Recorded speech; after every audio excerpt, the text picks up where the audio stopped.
Bora, galera! Professor Milton, a nossa aula 3 de Geografia do 7º ano. Lembrando, tá, que nós continuamos utilizando o livro do 7º ano, porque no ano passado, né, devido a uma série de situações, eu e vocês, não conseguimos aí terminar o conteúdo trabalhado. Então, esse ano, de início, nós vamos retomar aí os temas que faltaram para que vocês possam aí continuar, né? Ou na verdade ver o que não foi visto no ano passado, para que nós possamos aí ter aí o preenchimento daquele conteúdo proposto para o 6º ano.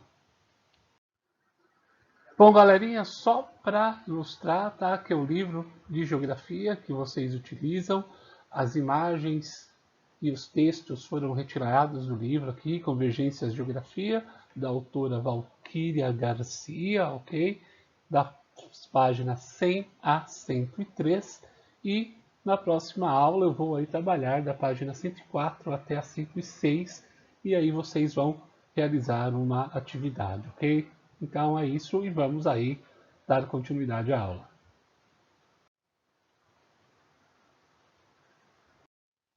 Bom, nós vamos então, galera, ver o capítulo 9 do livro de vocês, o Convergências Geografia, ok?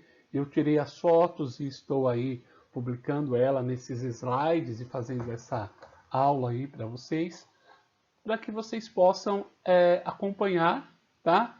De forma mais clara, de forma mais objetiva aí, o tema que será trabalhado. Então vamos lá no capítulo 9, na página 100 do livro. Nós temos aí o título Água, as águas na superfície terrestre. Então, neste capítulo, nesta aula, nós vamos ver aí a quantidade de água que compõe a superfície terrestre e a importância da água para a nossa vida e como ela é utilizada, ok? Então, vamos seguindo em frente.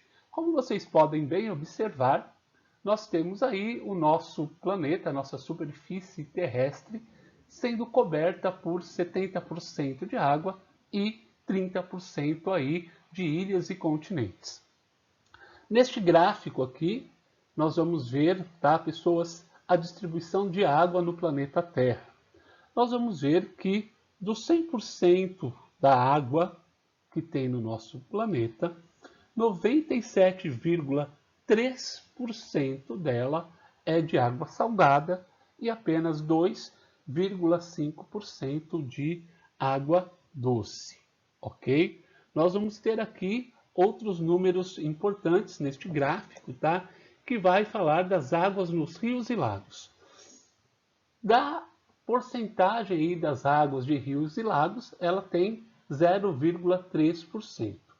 Nós vamos ter aí outros reservatórios, 0,9%, água subterrânea, que é a água aí que é absorvida, tá, pela terra, onde eles fazem lá um processo de absorção da água para reservar a água em reservatórios, guardar ela. Nós temos 29,7%, e das calotas polares e geleiras nós temos aí 68,9%, ok? Então essa é a distribuição aí de água no planeta, ok? Então vamos seguir aí para o próximo slide. Nesse slide, galera, nós vamos ver aí o ciclo da água, né? Como a água chega ao nosso planeta, como ela se transforma, como ela vai sendo modificada. Nós sabemos, né, que o ciclo da água é composto por 3 estados, sólido, líquido e gasoso, e através desse processo nós vamos ter aí a interferência da água no planeta Terra e também na transformação aí da superfície terrestre. Nós vamos ter aqui o primeiro processo, que é o processo de evaporação e transpiração. É tudo que tiver marcado aí neste mapinha, tá? Nessa ilustração com o número 1. No próximo slide tem a segunda parte disso, tá? Que vocês vão ver aí que várias vezes vai aparecer o número 1, várias vezes vão aparecer o número 2, enfim. Nós temos aqui esse processo de evaporação. nós vamos ter, tá, o contato dos raios solares com o planeta. Esses contatos vão ocorrer aí por meio do calor recebido pelo planeta, tá, pelas águas, pela transpiração das plantas. Esse vapor que vai resultar, né, dessa influência do Sol vai subindo e nesse processo nós vamos ter aí um segundo processo, que é o processo de condensação, ok? Que é o número 2 aqui. Vamos lá. No processo de condensação, galera, nós vamos ter o que ocorrendo em nossa atmosfera terrestre? O vapor da água se condensa, ele vai subindo, ele vai se elevando, ok? E vai formar nuvens. Essas nuvens terão aí os mais diversos tamanhos, ok? Então, nós vamos vendo aqui esse processo de condensação. O próximo processo é o processo aqui de precipitação. Nesse processo de precipitação que vai ocorrer nas nuvens, tá? A água se precipita. Seria uma espécie de reação. Essa reação vai fazer com que a água, a nuvem, tá, venha soltar aí água, né, por meio da chuva e neve. E isso vai atingir o quê? Vai atingir a superfície terrestre, ok?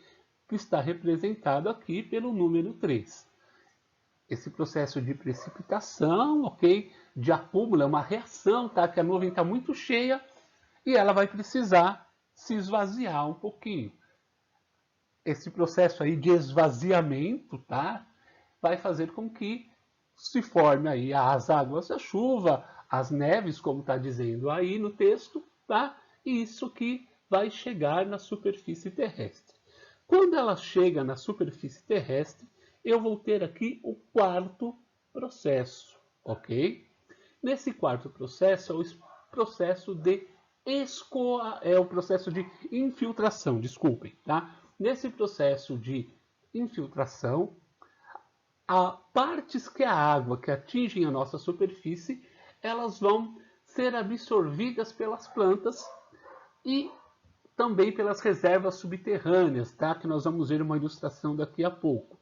E vai fazer com que isso seja levado pelos mares e oceanos no processo de escoamento, ok? Nesse processo de escoamento, que vai passar por isso aqui, ó, tá?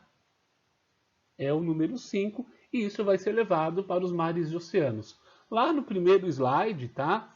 Está falando aí sobre o ciclo da água, vocês vão ver o número 5 lá, que vai estar posto essa finalização do processo de escoamento. Vamos lá. Então, ainda aí na página 101, ok?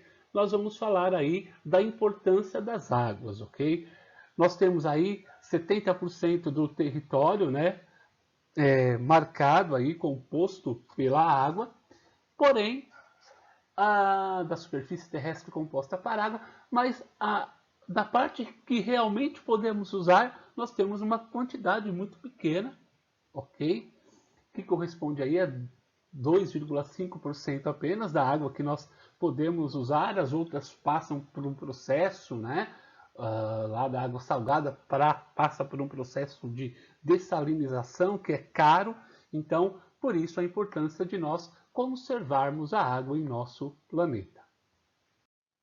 Bom, águas continentais, né? E aí isso já está na página 102 do livro. Então vamos lá para as águas continentais, que também são conhecidas, como diz o texto aí, como águas doces. Elas vão corresponder a 2,5% da água do planeta, como nós vimos há pouco. As geleiras, tá? Elas estão aí compostas, né? Pertencem ao nosso planetinha.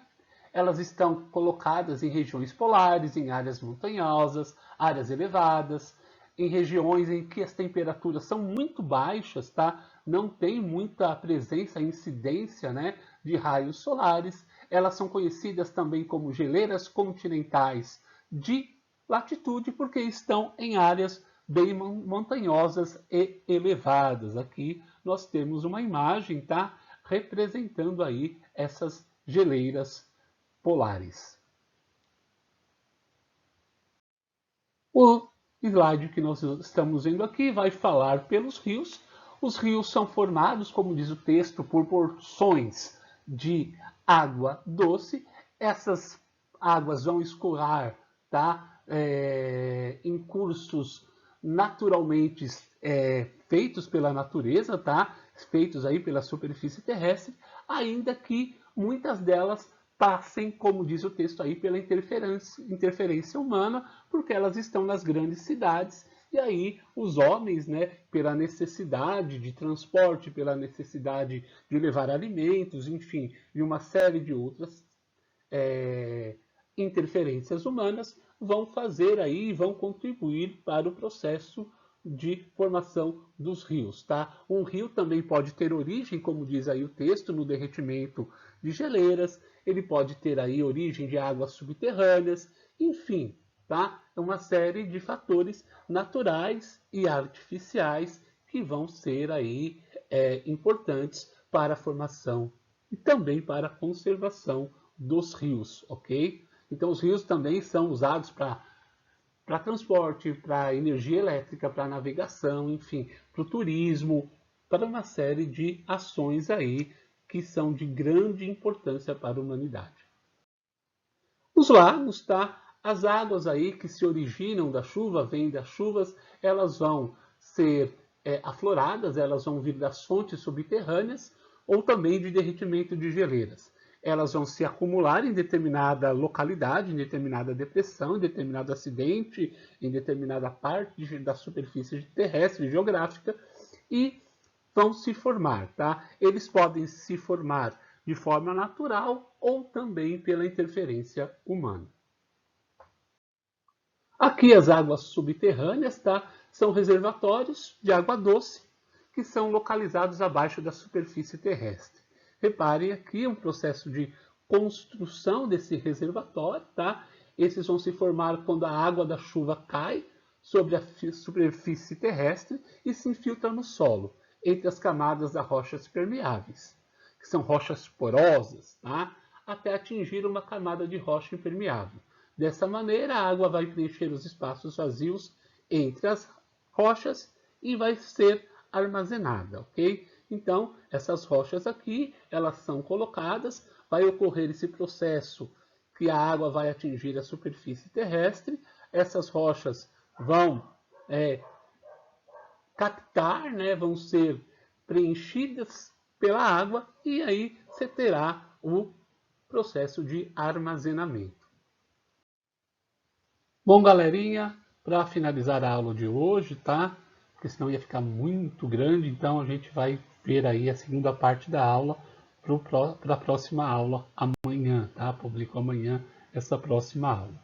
Então nós vamos ver aqui a questão das águas subterrâneas, tá? Nós temos aqui duas questões importantes para definirmos aqui na construção, né? Nesse ponto A, que é um poço de água natural, tá? Mais próximo à superfície terrestre, a capacitação de água ela é mais fácil, ok? Ela é realizada aí por meio de uma perfuração de poço, ela não precisa ser tão extensa porque ela está mais próxima da superfície. Quando ela está mais distante, que é no caso B aqui, eu preciso aí formar, tá vendo aqui a água, ó, ela está mais próxima da superfície. Aqui nesse ponto ela está mais distante. Então, para que ocorra o armazenamento, essa capacitação de água, eu preciso aqui de máquinas para realizarem aí essa perfuração de forma mais efetiva, né? Então, eu preciso aí de equipamentos. No caso do poço, como está mais próximo aí da superfície, eu vou ter, tá? Essa questão. Então, aqui o lençol de água, os solos, né? E rochas permeáveis, rochas impermeáveis. Então, tudo isso vai permitir, tá? O processo aí dessa capacitação e desse armazenamento, ok? Tirem dúvidas, amanhã eu posto atividade para vocês, ok? Hoje aí é uma videoaula, mas é importante que vocês acompanhem as videoaulas, mandem tirem dúvidas. Esses dias não respondi porque estava com problemas no celular e no computador, tá? Então, hoje que voltou, estou aí publicando as aulas e peço a vocês que acompanhem aí as aulas, ok? Um abraço e até a nossa próxima aula.